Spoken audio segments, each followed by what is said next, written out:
isang direktor pinuri si Donnie Pangilinan at Bel Mariano.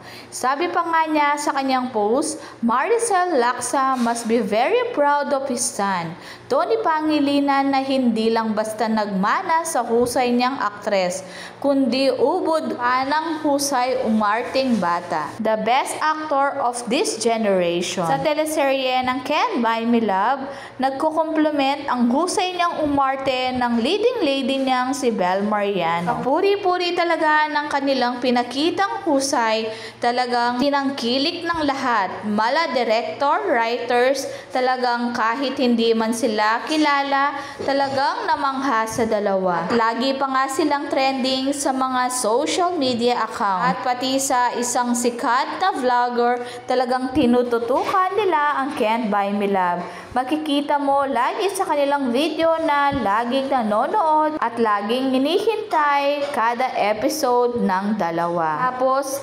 napapapost pa sila dahil hindi pa nag-uumpisa ang love life ng Bingling.